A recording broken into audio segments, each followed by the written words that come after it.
It's reality, right? Phase 2. Phase two. Yeah. Phase 2. It's reality, man. Yeah, it is. Just after 8 o'clock, I'm Bryan Feldman, and this is Out of Line. We're here same time every week on Fox Sports Radio, 98.9 FM and 1340 AM, flagship of the Vegas Golden Knights. Also here and practicing social distancing. We're 6 feet apart. Former UNLV quarterback Caleb Herring and Chris Magnum Chapman, producer, and the one responsible for, among other things, keeping the studio virus-free, at least while we were in studio. I saw him wiping it down. He had the Lysol out beforehand, which was pretty cool. Got it smelling like grandma's house. Hey, look, I don't mess around. Is that the powerful smell? We're safe. Yes. The masks were on. We're going. Need some pine salt. It's the powerful pine salt. There it is. I like the pine salt. That's great. And also here is the intern and social media director, The Wiz. The best thing That 2020 is had to offer. no question about it. The number one thing in 2020. And he is going to be in the break room shortly, answering all of your questions on Facebook. And again, man, the social media director. The show is also streaming on the LV Sports Network. And if you are brave enough, you can see us all live on Facebook. I don't know that. Yeah, it's weird. I'm looking at myself. That's crazy, right? We got in this phone here, and yeah, I wish I had some cool stuff behind me. But now that I know that it's set up like this, I'm gonna have to start wearing some cooler Yeah. T-shirts. Well, that's why I put on the Pirates of the Caribbean. Yeah, t-shirt. like I say, I mean, Ryan's wearing pants today, people. I don't know. Yeah. This isn't normal. Do you want to know why? I mean, I couldn't step. My own legs were blinding me. I got to get the sun. That's all there is. That's just all there is to it, man. Nice. Listen, the page, if you want to check us out on Facebook and watch the show, the page is called Out of Line. That's OUTTALINE. And also you can follow the show on Instagram and Twitter. It's at Out of Line. And that is Fox LV. Once again, that's Out of Line Fox LV, right? Twitter and Facebook page. And once again, if the show's live, so I guess give us a call if you want today. Good day to call. Fox Sports Studio line is 702-876-1340. This is Moby Even. I'm The Wiz, and this is What's on Tap, sponsored by our title sponsor, Residential Bancorp. Whether purchasing a home or refinancing a home you already own, Residential Bancorp is the company to turn to for all your home financing needs. Residential Bancorp, funding America one neighborhood at a time. On tap, social distancing, me in the break room shortly, and we'll be spending most of the next hour trying to figure out whether we will really be seeing the sports we were all waiting to see. I'm The Wiz, and that's What's on Tap. If you're looking to buy a home or refinance the home you already own, choose a company you can trust. Residential Bancorp, funding America one neighborhood at a time.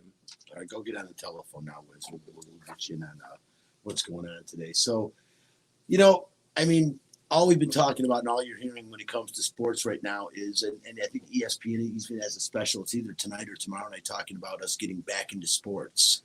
And, I've seen soccer mags. You got to be cool about that. I mean, man, Messi sure didn't miss a beat yesterday. What a great header he had for the one on the assist of the one goal. And then his last goal, even though they were way up, I mean, that's just as pretty as it gets, right? You don't have to be a soccer fan to be able to appreciate that. To really appreciate him, you don't have to be a big soccer fan. I mean, he is, without a doubt, along with Cristiano Ronaldo, one of the most recognizable, maybe the most recognizable athlete on the planet. I mean, we think of American sports, but we never really look at what people outside of America think or how they view things. And, I guess because, well, quite honestly, this is America. That's what we do, right? We don't really focus on the rest of the world, but outside of America, it's hard to find a bigger athlete on the planet than Leo Messi or Cristiano Ronaldo. I mean, those guys are, Lewis Hamilton is another guy who comes to mind as far as just hugely popular outside the U.S., but yeah, it's nice to have soccer Who was back. the one young guy that emerged in the last World Cup that was just outstanding? What was the guy's name? Real good player. He emerged at the World Cup. I mean, he was good before that, but good-looking guy. Everyone was talking about him after the World Cup, but it's not Messi or Ronaldo. It was somebody else. But you would know better than me. Superstar. I'm blanking who that would have been. I thought he also came over to the United United States. That was what I was gonna say. Wasn't he American? Like he was like one of No, the. he wasn't an No, American we didn't. player. He was not We an didn't even American play. player. Yeah. He But I didn't thought play. he came over here too. I was gonna say there was somebody that was really popular that I can't remember his name either. I'm not the biggest FIFA guy either, but I do He emerged remember at the World yeah, Cup. it was kind of like He had this like big. a Linsanity type thing, but with Yes. soccer, I guess. Yes, he was a good-looking guy, and yeah, well, That's what If you keep Matt- saying that. Like that's all you remember about him. that's what I remember. He was Was he a just, good soccer player, Brian? obviously he was somebody. Just attractive. Like you like to look at him? Is that what it You know, is? I'm busted. What do you want me to say? All right, but on top of soccer, I also saw him playing rugby, and yeah, they were showing up rugby highlights. What are these guys doing? Do you know Chris overseas or Caleb what how they're testing players over there? Because my big shtick that I've been talking about for 2 weeks now is as they talk about the game starting to be played again is the testing of these players. I mean, it just seems to go aside that every day you are going to have to test them. Yeah, right? I figure I don't know exactly what they're doing. I mean, they're doing something. Obviously, to got the players feeling comfortable on the field to play. There hasn't been any news of any major outbreaks amongst the players, and you see there's no fans in attendance at these games, which is, I think, if you're an American sports league, you have to take into consideration whatever it is they're doing. Get the information, figure it out, follow that model, and I think that's what the American sports should do. I don't know if it can be done because we don't have all open air arenas for most of our sports. I mean, even in the NFL, there's not all open air arenas. So that maybe changes the dynamic of it. Maybe the resources aren't available in the States to get as widespread testing. But we know that the NBA was testing their players, the first week of the outbreak in America. Like Kevin Well, Durant they were and guys like they that were getting paying tested. private companies to test as Absolutely. well. So if you're able to take steps like that, I think whatever these international sports leagues are doing, you have to be able to match that at least if you're an American sports league before you even think about opening. And they've got plenty of time. I mean. Well, yeah. I mean, the NBA is looking at the end of July. NHL, they're starting training camp maybe July 10th. They would have to, Chris, and we'll talk about that in a little bit. But they would have to because you have to quarantine players for like 2 weeks. So they got to get them here. Well, that's and then the thing. quarantine them. That's why I feel like this will get done. But there are problems popping up. I mean, Germany, which is what we're watching on the television now, German soccer, Mainz and Augsburg, on the telly right now live. No fans, of course, but in England, they have been playing what they call friendlies, basically like exhibition preseason games. And there was a team in the top flight, Norwich. They had a player test positive following a game the other day. So we're not sure what that means, if they're going to have to quarantine the whole team or if this player is just going to quarantine. In Germany, in their second division, there was a team, Dresden, who happened to be in last place, by the way. They had about 5 players test positive, so the entire team was quarantined for 2 weeks until. The best thing that happened to that city. Yeah. Well, if you know, Lock it down. It's like the Lions. if you know your Oh World my War God. II history, yeah. Give them I'm going to take COVID-19 and spread it throughout the practice facility. But Chris, my point was, what type of testing are they doing? I think they're testing 2 or 3 times a week. But is it the swab in the nose? Is That it the throat test? Because my point is, I again, think the throat test, because I can't imagine that. I've been saying, especially like you talk about hockey players, broken noses are common. Yeah, Football because players. I think That's going to be pretty abrasive. I think UFC's doing the throat, which they had another event. It's still uncomfortable, and I've heard eventually that the throat is actually quicker too. So it you get is. quicker It is. But results from Cassandra the throat. Cousineau, I actually was on with my friend Jose Volante the other night on Straight Bet Sports on Wednesday night, and we had Cassandra Cousineau, the sports Nistra, on there, and she was talking about that she had the throat test a couple of times. Yeah, because she's been now. covering the boxing Right. and the UFC. And she said the first time was not bad at all. It seemed like the guy took care. She said the second time was pretty damn uncomfortable. It was quick, but it was uncomfortable. My point is, I would imagine these it's are probably like prima if you donna have- athletes. Are they going to accept, especially the swab test every single day? Well, what option do they have? To not play, to say we're not going to do Well, it? that's just it. That's your other option. It's either you suck it up and look. I mean, I've had strep throat. I've had that throat swab. It sucks, but it's quick. And But every day, Chris, can you Well- imagine? You're on your way to the park. It's going to get to the point where it's like, okay, enough's enough. Let's do this once a week, and I'll live with it. I don't know if they're going to test every day. No, I think, that's just How it. I can don't know you if not? can. I don't know if you. Okay, if they're not going to see their family and the NFL's going to be hidden away all season long from their family and everyone else. the NFL fortunately has the luxury of being two months down the road. True, but that could be they're talking about a second wave of this thing in Well, September. that's why it's very important for people to wear masks. I mean, that is what they say. They're saying it. So think about it. There's so much confusion about what is right and what's wrong. That the U.S. Attorney General, Surgeon General, saying that that the masks are ineffective, and if you're healthy, you shouldn't be wearing it. So there's Correct. and there's They're saying the conflicting size medical of the advice. virus is Right. Well, so small it gets through any mask. I look at facts. Yeah, and then there's And there's coming out now that the asymptomatic thing is not as their serious. as we wording first thought. with that was kind of strange because they said asymptomatic, but if you read the article, it was the pre-symptomatic, meaning Right. like that incubation the period or where whatever, you're not showing. So like the wording on that was really screwy. But I look at facts and I look at the way that it's been handled in countries in Asia, Vietnam, Taiwan, Japan, South Korea. Well, it's tough Everybody- to tell because Everybody they wears masks. already practiced that though. Yeah, even so- before COVID, but- so it's but- tough to tell that the mask really did anything. Well, so there's but no they real, had I at the don't know. peak, Japan had like 16,000 cases. That was like their peak about a month and a half ago. Yeah. They have less than 1,000 active cases right now. Well, 60,000 in Japan is a very insignificant number. It's I mean, not when with you the when you density consider of that. population But there. Tokyo is the most dense populated city it's- in the and world. It's crazy And that they they have- have no cases basically. Because based well, on- a lot of it has to do with how healthy society is. Yeah, that's true. Like there's not a lot of obese people, and they say that probably is what contributed to the very low mortality rate there. The fact that people in Japan are very, very healthy, but typically healthy people. but they have 120 million people, so it's not like we're comparing Japan to like Tahiti. right. But you And know, it's a developed culture. It's developed culture, a kind of. and they never locked similar down, to which New is York, which is right. the crazy. Which is thing. crazy. It's very similar to New York as far as the way it's built. Yes. People stacked on top of each other. Even worse than New York, one of the most crowded. Even places in even the world. smaller Packed in. cities are like Right. packed in like sardines. Right. So for them to be able to, Be functioning normally. right, absolutely. With this, it shows that there's something that can be done. I don't know what it is, and I don't think we've gotten it right yet. I don't know that. You think there's no question we haven't gotten it right.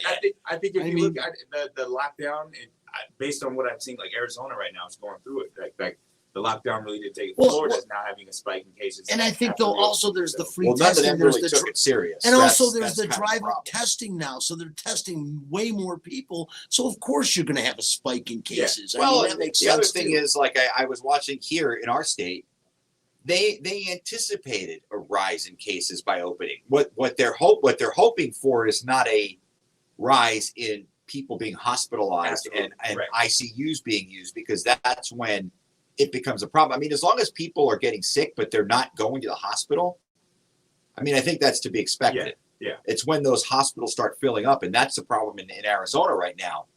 Their hospitals are starting to fill up, and let's be honest, Arizona, an older population, probably, Absolutely. more people than Nevada, but they also didn't take it serious. I mean, their governor was basically telling people to go out and do stuff while Nevada was lockdown. Lockdown, so- neighboring states were locked down, and you were the only one that wasn't. So it's I mean, kind of- even now Utah, and they never had a full stay at home.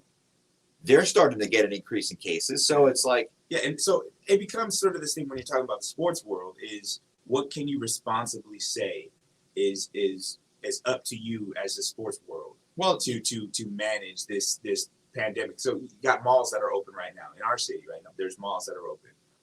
The casinos are open right now.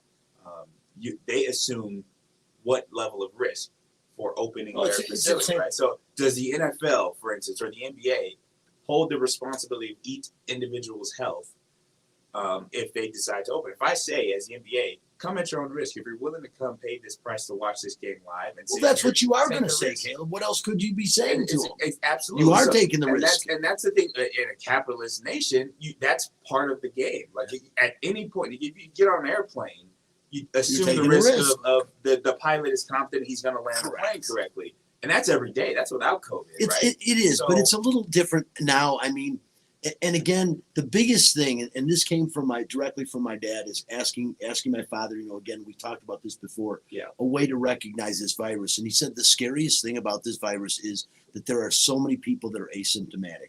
The flu, when you got the flu, you have the you flu. have it. Yeah. And he said there are people that just are immune to this thing, but they are carriers. And that is the biggest problem is when you can't, and also you can't give an exact symptom. Like you can kind of tell when you get nauseous and you're getting a fever. Yeah. You kind of know the flu's coming on. Yeah. This thing might be as simple as an earache, and you got COVID-19. Well, that's I mean, the scary thing. crazy Like about it. I read a report. It was from Austria, where they were hit very early, and they Austria, not a very big country. I think only 8 million people live in the entire country, so it's smaller than the entire city of New York, Los Angeles.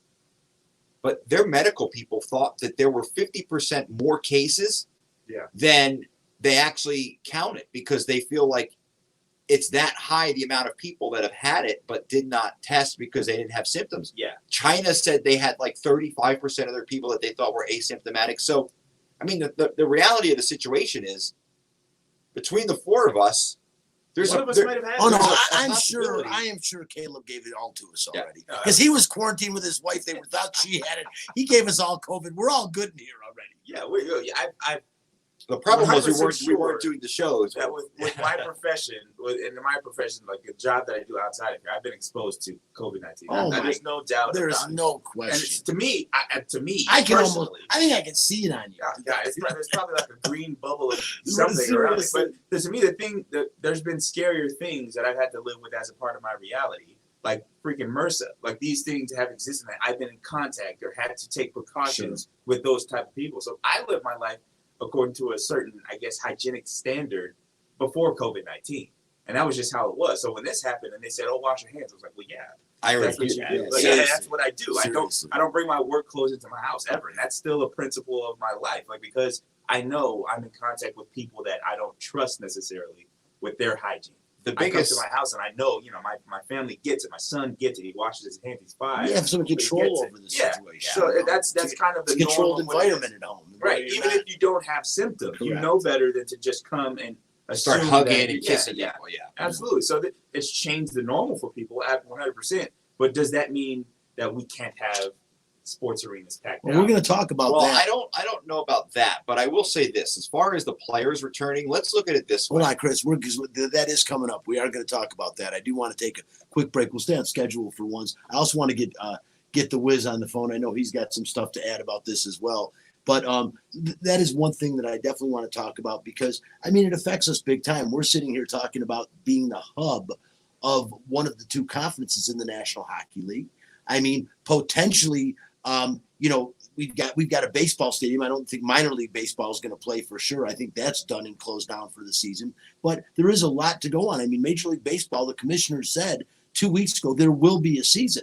I'm not so sure there'll be a season at all anywhere of any sport, but that's something we will talk about on the other side. And you'll also get a chance coming down the road to hear from Gary Bettman, the commissioner of the National Hockey League. That's all on your way. License number NSCB 79415 00794. Zach, are you still opening clogged drains for just $80? You bet I am. And if the house has a ground level drain clean out, don't run a snake down there and clear it out quicker than a hound dog after a rain. Did they put nets around the stands? Yeah, yeah. The balls from going up there? They do in Germany. They probably will. What's for soccer? That the nets are up. Yeah, to stop. They probably will because normally a guy kicks a ball, it goes in, they throw it back. But That's a whole different game. Daggers going up there. yeah, $80. 9 out of 10. $80. What made you decide to The do big it thing for with free? baseball Customers is see selfishness. It's like, guys, when the owners agreed to prorating your season, it was when they thought there were going to be fans in the stands. Okay, there's going to be no fans. That takes a huge amount of Here's the thing revenue.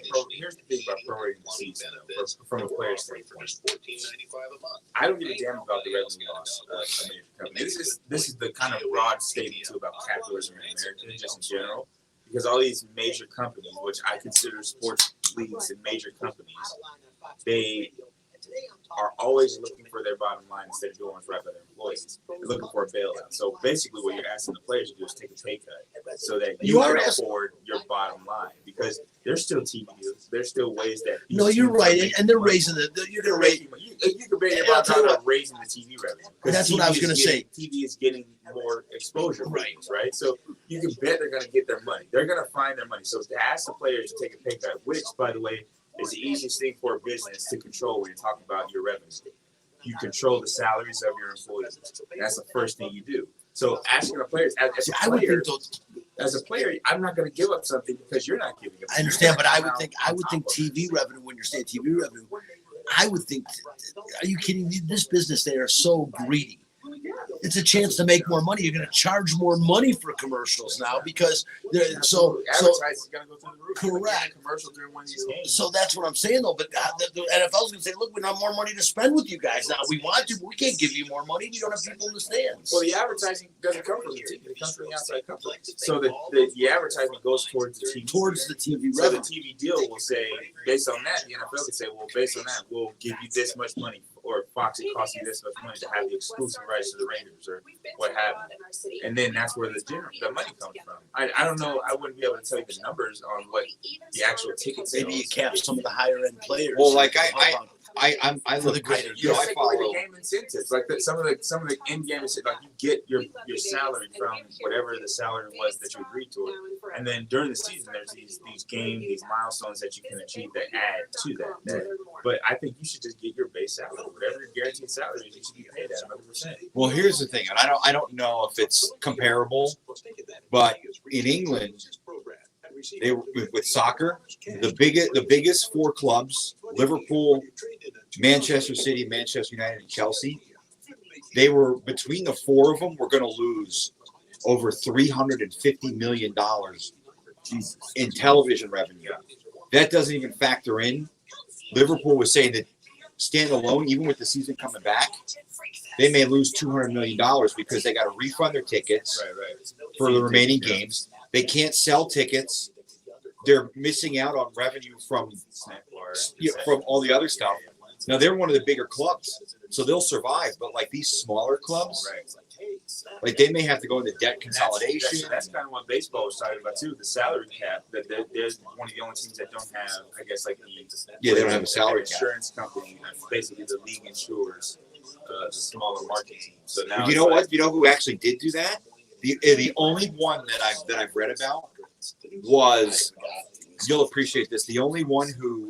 Oh, you want me to call Spencer? No, you can't. We were using this phone. Oh, okay. So the only professional sport, like anything, that had insurance for pandemic, you never guess what it was. WNBA. Close. Starts with a W. Wimbledon.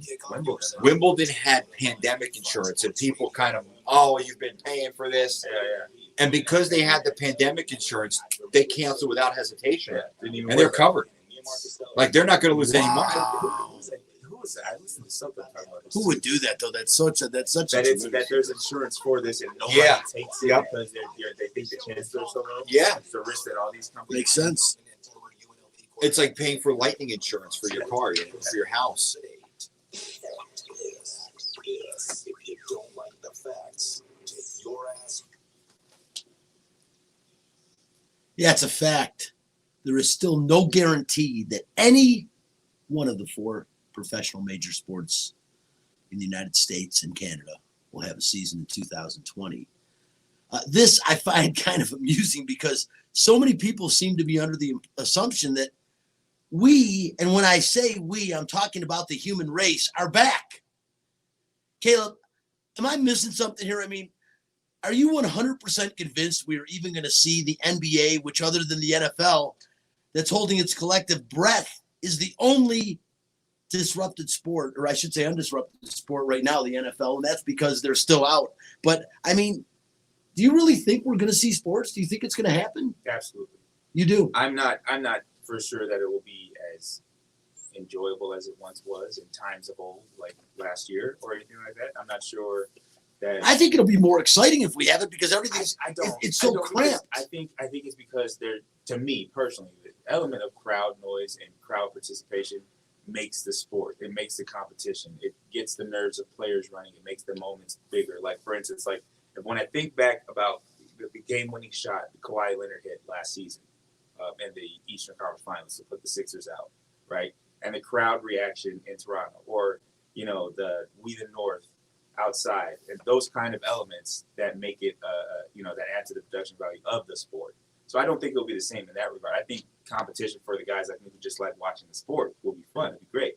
But I don't think it'll be the same this year. That being said, I don't think that based on the money generated and the people who run these leagues, will sacrifice in totality the revenue that they generate from these leagues. You got to think about most of these NFL owners, for instance, the teams that they run are not their primary means of business. They are kind of side things and just purely hobbies and money generating things. If they lose the money generating aspect of that, they won't have any desire to continue going. So say you take a whole season off of the NFL or the rest of the season off, the most profitable time of the year for the NBA, which is the playoffs. If you take that away, what's the draw for these owners to continue to participate? What's the draw to keep the leagues afloat or to not jump ship? So I think there's too much that way. So much like the casinos now on the Las Vegas Strip, you're seeing they're opening now. There's people that were out here this weekend. They're giving away tickets to get people to come back out and spend money. And we're still really in the midst of the pandemic. It's not like it's over. There's no new revelations over the last 2 months. But people are going to get back to business as usual because the people that make these decisions aren't the people that are on the front lines risking their lives. They're not the players. They're not the fans. They're not at risk necessarily. Jerry Jones has a private box. He can social distance to watch his games the same way he's always done. So there's really, in my opinion, no need for those people to make this decision when we've seen that they are not conscious all the time, specifically talking about Jerry Jones, about what the best thing is or the climate is for the rest of us common folks. I mean, like his silence around this whole national protest is very telling of how he feels about the situation going on in the common. He was called out for it too. Yeah, he's been called out by several players, but that kind of disconnect from the reality. I'd rather have him not talk than have like like Roger Goodell, for instance. Yeah. I would much rather have you stay quiet than do what Roger Goodell did. I don't. I would rather see him at least say something like, all right, James Dolan, who owns the New York Knicks and the New York Rangers, they put out a statement, and it was the most awful, generic, just terrible, we don't really care. I'm shocked. Statement. Yeah. I'm James Dolan. I'm But shocked. I think everybody anticipated that, right? Like with Jerry Jones, it's different, right? Like you own the most known, at least, I would say, valuable sports franchise in North America. I think they are, them and the Yankees. Yeah. And the Yankees don't pull any punches. Say what you want about the Yankees, love them or hate them. When it comes to stuff like this, the Yankees generally are on the front lines on the right side of this. Always. I remember when the Virginia Tech massacre happened. The Yankees, George Steinbrenner, donated a lot of money to help the victims and the families. Right. So the Yankees have always kind of been that. They, no pun intended, they've stepped up to the plate. Yes. Okay. You know, but walk into your own journey. You set yourself up. I do.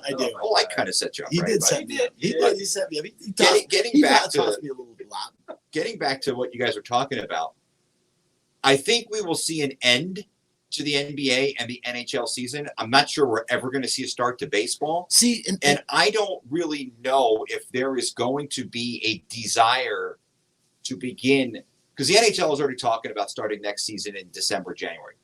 I don't know if there's going to be a desire to start next season until you know it's safe to have fans in your building. Because that's one of the big things. Because I don't really know how much risk there is to players, right? Like, think about this. Rudy Gobert tested positive. Mm-hmm. The guy player of the year in the NBA shut everything down. The guy who guarded him did not. The guys who guarded him the previous few games did not test positive. And not everybody in the locker room did. Only one other player. Yeah, but teams, the team they played against, you had a couple other players that had tested positive. I don't think it was a team they played. Yes, was it was 100% in the past, not that. No, it was like 2 games beforehand. That's the past. Yeah, but I mean, then you had we don't know where we don't know if it was cross contamination where they contaminated. But see, I'm not. But when I'm talking about shutting down, we have more than the pandemic going on right now. In the NBA, it's a big thing, Caleb, and that's what I'm asking you for. Real quickly, I just want to state, because we're going to talk about Kyrie Irving. Right. Kyrie Irving is not talking about not playing because of the pandemic. I mean, he is questioning the bubble concept in Orlando during a climate of racial transformation. And he's saying, wait a minute, man, is playing. And the thing is, the players united in the fact that furthering conversation surrounding police brutality, racial inequality, and Black Lives Matter is the most important thing to them. And they've all stated that, right? But now here's the thing. Some players believe that not playing is the best way to do that. And other players are saying playing in Orlando with all eyes on them and that large platform is the best place that they can lobby for change. How do you feel about that? So that's exactly what the latter part of that is, where you have a platform as an NBA player. Your platform, whatever your cause is that platform. If you eliminate your platform, where do you speak from? Kyrie Irving, for instance, his platform is the NBA and what he's done professionally in basketball. And I'm not saying that's all he can be. That's not all he's worth. That's not, it's not a shut up and dribble situation. But it's when you're dribbling, your voice is heard the most. When you're on the field of play, for instance, this is why Kaepernick's kneeling protest was the right thing to do, because albeit his methodology might have been different, might have been uncomfortable for some, he's using his platform. I think we all see how much sense it makes. Absolutely. Now. So the NFL platform is what you use. So I think when I hear about Kyrie Irving saying, yes, your heart's in the right place, social justice, being a part of the movement, doing whatever you can, whatever's in your power to make the change, yes. But don't limit your platform. I listened to Dave Chappelle. I don't know if you guys have listened to it yet. The 846 stand-up. I don't know if you know what to call it, a comedy set, but yeah, I haven't seen it, but I know that there's a lot of. So he talked about in that special how not just the social reform aspect of things is important to him, but he talked about during one of the other mass shootings or police brutality incidents of our recent history, which is sad that we can say it like that. That this is kind of a story we've lived before. But he talked about the riots, I believe they were in Dallas that he was referring to, where the police officers were shot and killed during the protests.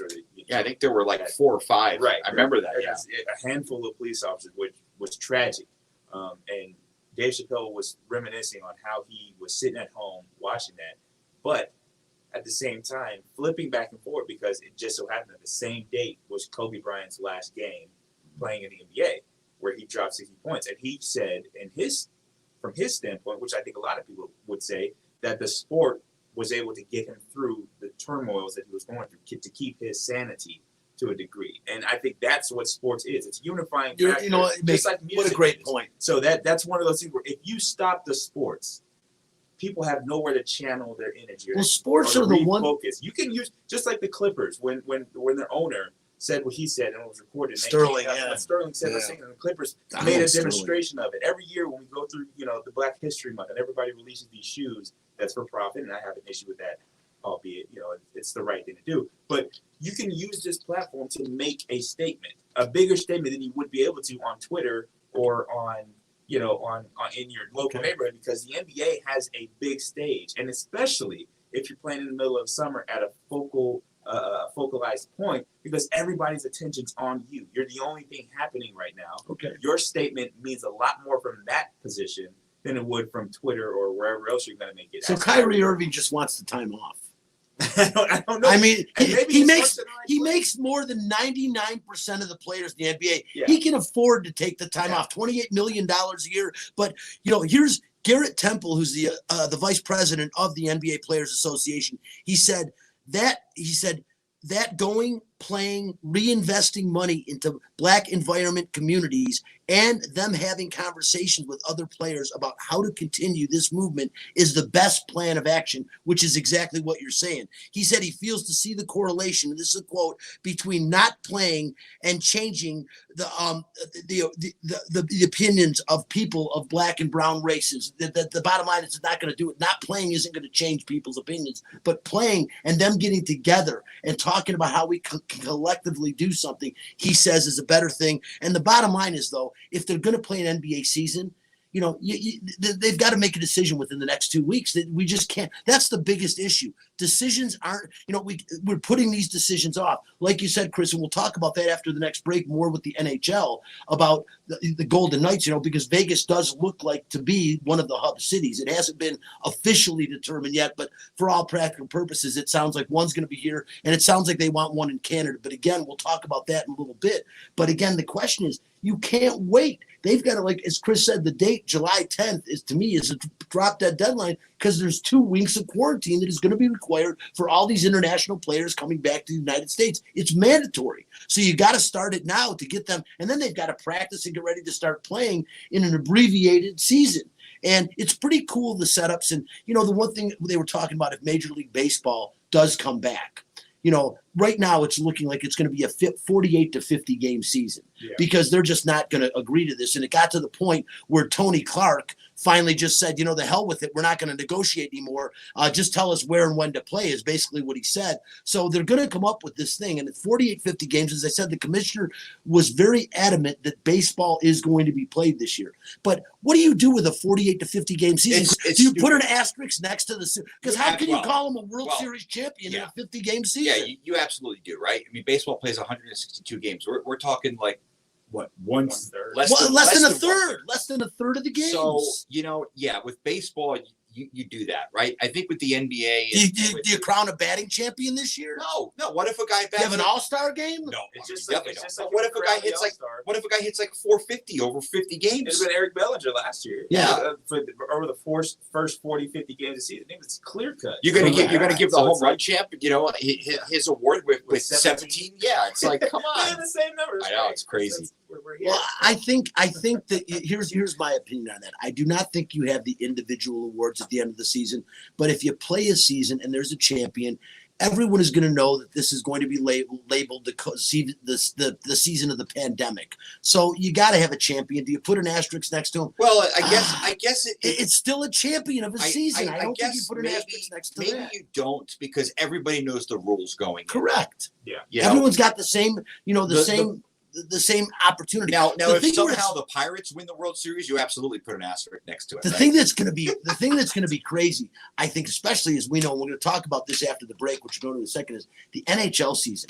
because NHL playoffs are funky, and all this time off, you could take one of these lower echelon teams that's barely getting in, and that team could make a run for the Stanley Cup legitimately because everything can turn over this amount of time. You just don't know. It's the same thing with any playoff system, though, and so I think that's the most important thing. If you get a playoff, then that is the most important. Well, factor. and also, Caleb, you're gonna have an abbreviated playoff, like in the NBA said they're doing 7 games. The NHL guaranteed 7 games in the conference championship and the Stanley Cup finals. So the NBA is slotted the way they've scheduled these things out is for the playoffs to go full 7 games for all the series until the champion's crowned, and they said that set till mid-October, I think, is when they're scheduling that the season should be ending.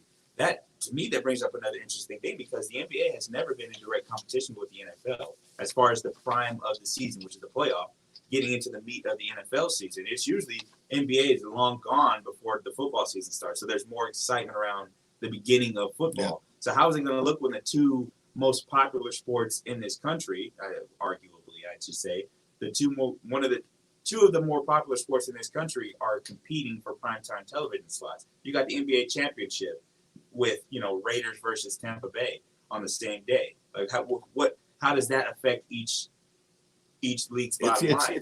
Those are different hurdles that you have to worry about. We talk about TV revenue and things like that. Things overlapping. You're right. This has never happened before. So that's going to factor in as well. But I do think that there's a kind of a necessity right now for sports. If I think back in my life, I can relate everything that I've seen and gone through personally with a sport. I know a lot of people are like this, where sports is their thing and it's their escape. And we've heard people say it recently that sports is kind of a getaway where you can get some normalcy back. And that, to me, I think it's important that we have something like that. So if you can pull off getting the sports back, you should.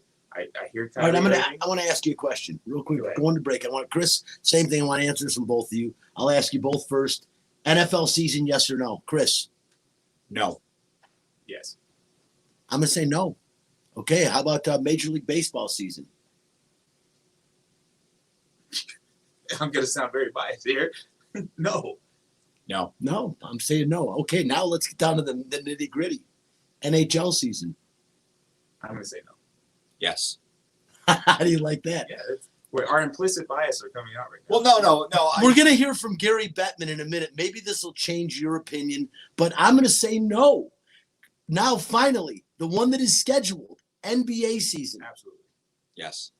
And I'm going to say yes as well. Crazy. That's the only one. I will That is say, the only this. one I think happened. And because only the reason is the other ones. The NBA season and other season teams are going to see this, and it makes a possibility for the NFL. But I think baseball, it's going to be too late, and it's going to be too late for hockey. Baseball, and that's why I don't think either one of them. Baseball would have to change too much. Yeah. Too much of their season. And the reason I say no on hockey is because the decision has to be made so quickly, and we're not going to have enough information for them to feel safe enough to start bringing everyone back internationally, because it's such an international sport. You have the same thing in the NBA. Like Luka Doncic is not. Well, but not nearly as much as you have in the NBA. Well, I mean, I think the NHL does have a plan in place. I feel like they're just not putting it out there because they have to act like there is a possibility that it's not going to happen.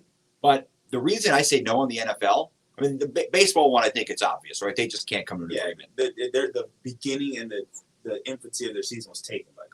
So but I know why Chris is, and I'm going to tell you why the NFL. I think it's a real good thing why you said no, and I'm going to tell you why I think no also. But go ahead. Well, I'm going to start with what we're seeing in college, right? College teams are returning to campus.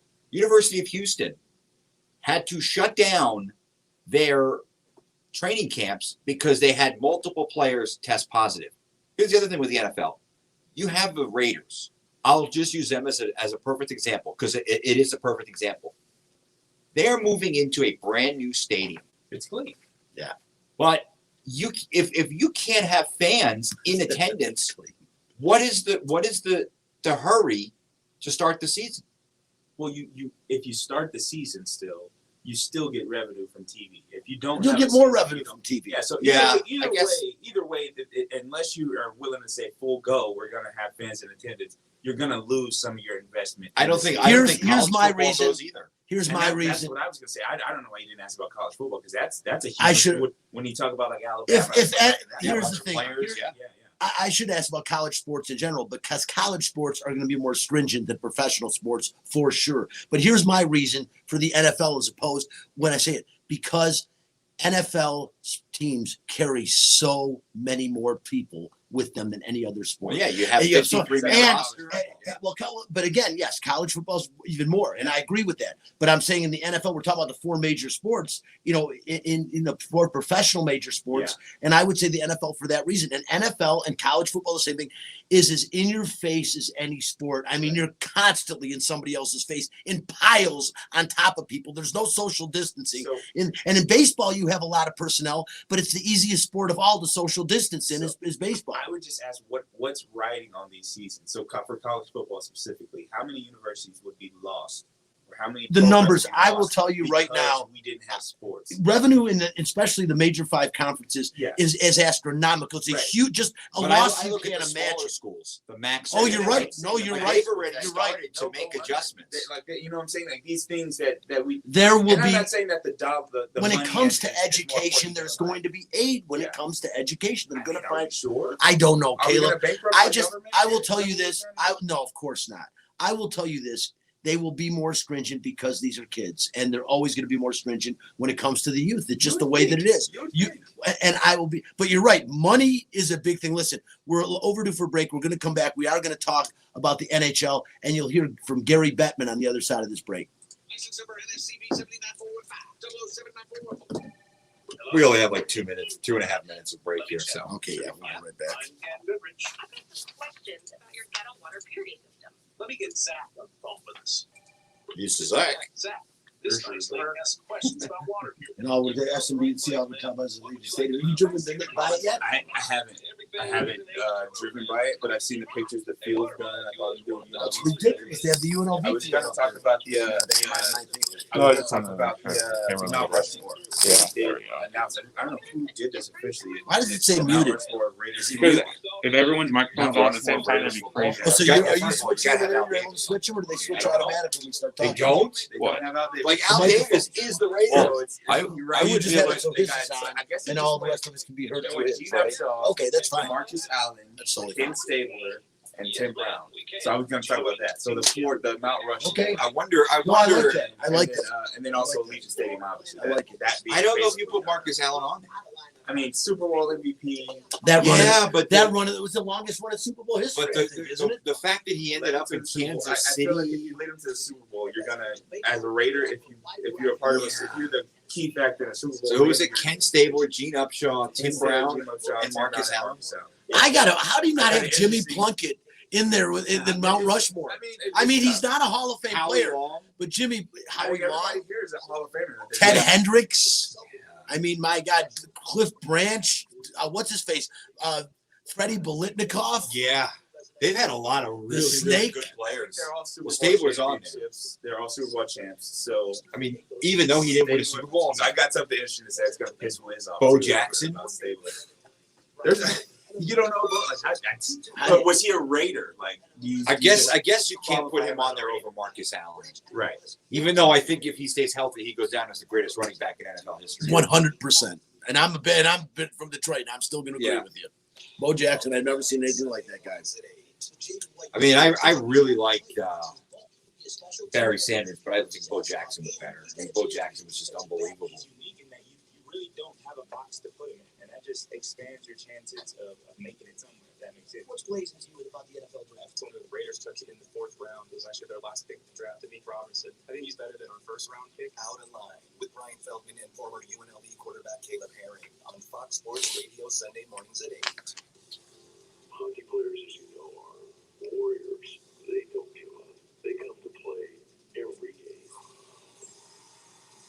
It's time for night.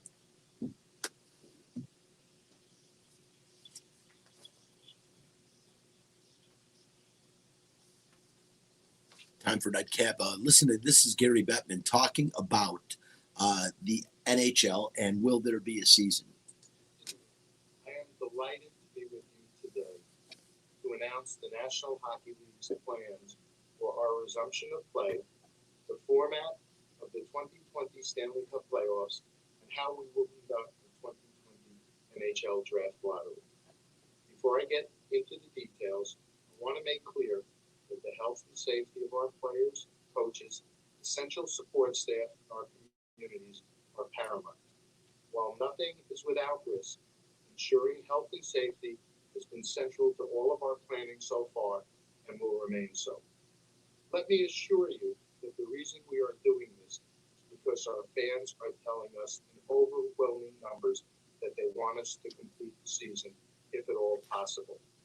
And our players and our teams are clear that they want to play and bring the season to its rightful conclusion.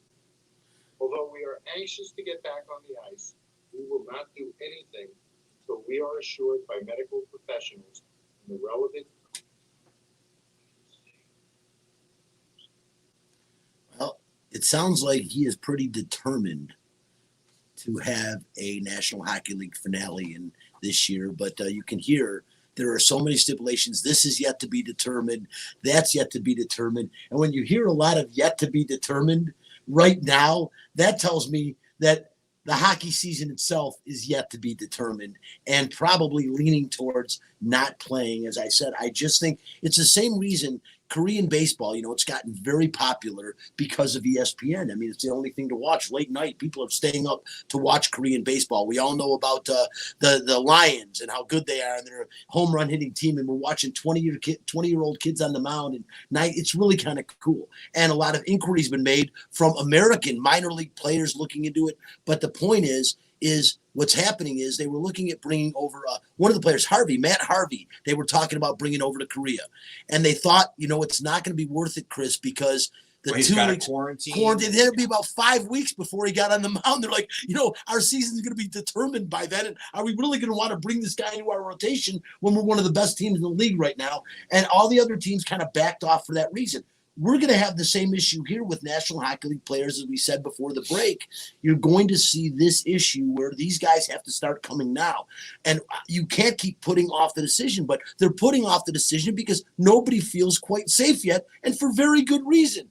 And it's right around the corner. And like I said, to get the kind of season in that Gary Bettman's talking about, you have to have like I said, to me, I was looking at the dates and trying to figure July 10th has got to be about the deadline for Well, this. that's when they want to start training camp. Correct. So you got to bring them in. You're going to have a few weeks of training camp, and I think you'll start probably the end of July, beginning of August. Which is fine. I mean, there's no hurry to start next season, so you have time on your hands.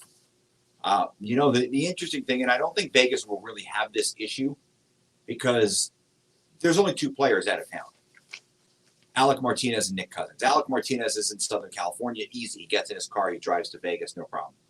Nick Cousins is in Canada. A little bit more difficult, but it's still doable.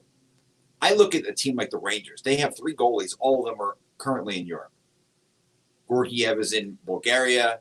Henrik Lundqvist is in Sweden, which has been hit very hard. And then Shesterkin, I believe, is in Russia. So, you'll have some issues with players returning from Europe. But I feel like as long as these players have been, they're already going to quarantine for 2 weeks anyway. So it's not like when they get back and start July 10th, it's not like that's when they're going to start their quarantine. They're probably on their way back now. Because July 10th is only what? 3 Yeah, well, weeks now away? that they know it is, well, the cool thing is, so the way that the postseason is going to work, they're going to take the top 4 teams in each conference based on when the season ended, based on percentage points. We'll play in a round robin to determine the 1st through 4th seed in each conference. And in the Eastern Conference, that's going to be Boston, Tampa Bay, Washington, and Philadelphia. In the Western Conference, it's going to be St. Louis, Colorado, Las Vegas, and Dallas. And then the rest of the teams are going to play for basically getting in the playoffs. And so, it goes all the way from Pittsburgh down to Montreal in the Eastern Conference and Dallas all the way down to Chicago in the Western Conference. And to be fair, they're saying that whatever city is the hub, it would be the other conference. So like the Western Conference is probably going to play at a Canadian hub, and we're going to end up hosting the Eastern Conference here in Las Vegas is my guess. Because it's kind of been announced. It hasn't been announced officially. Right. But word is leaked out. Vegas is. And the reason Vegas can't be here is here's the advantage. There's no fans. And I said, so the advantage is they get to go to their homes. They can sleep at home. No, but they wouldn't be able to. They weren't going to allow that. They'd stay in a hotel, but it's still like the advantage. Your wife's right around the corner from you. I think to make it fair, you don't let the home team play in the home city of the hub. And is it ever really fair, though? It's not really ever fair. Well, I know that the New York Post put out an article yesterday, and generally their writer is not going to put this out unless he's got rock solid sources. Yeah. The Rangers and Islanders have already been told that they're going to be playing in Las Vegas. Yeah, that tells you right there. Yeah. So ideally, in my perfect world, they just jumble it up and they seed everybody, and you just have an open tournament. It doesn't matter east west. You separate the 2 teams based on record points, however you want to do it, and then you just let it play out where the 2 best teams. It doesn't matter what conference they're in. Play. It could be this year could be the excuse to get rid of conferences in all the major leagues, like NBA and the NHL, like where it's like just get the best teams out there and let's watch them play, please. Like I'd like to see the 2 best teams in the finals. To me, if it turns out it's Tampa and Boston, who cares if they're in the same division? Exactly. Yeah, because years ago we used to see that. They used to do that. We used to see it in Major League Baseball for years. You would see back when it was there were 2 divisions in each league, and 4 teams made the playoffs. And you would see for instance, the Yankees and the Red Sox so much better than the other side of baseball, than the Western, and it didn't matter. Where you would have rather seen the Yankees and the Red Sox play it out even though you might hate both teams, they were the 2 best teams. Well, I remember that when winning the pennant meant you won your division. That was it. That was it. There was no wild card, and you could be the 5th best team in the American League, but because you won your division that was it. You were going to the playoffs, and 3 teams that were far superior to you weren't. That's why the expanded playoffs were a better thing in making the wild card teams to just make it more fair. You can't have 4 teams going in, but I do like the idea of the best teams playing for the championship at the end of the season, no matter what conference you're in. It defeats the purpose of, growing up, I always loved the American National League, and it kind of bothered me when they first started the interleague play, but now I've totally warmed up to it. I think it's actually a really cool thing because you get to see 2 sides of it. Yeah. And I just don't know, and wrapping up, and I know we're just about out of time here. Caleb, real quick, I wanted you to get to S&B with C. It's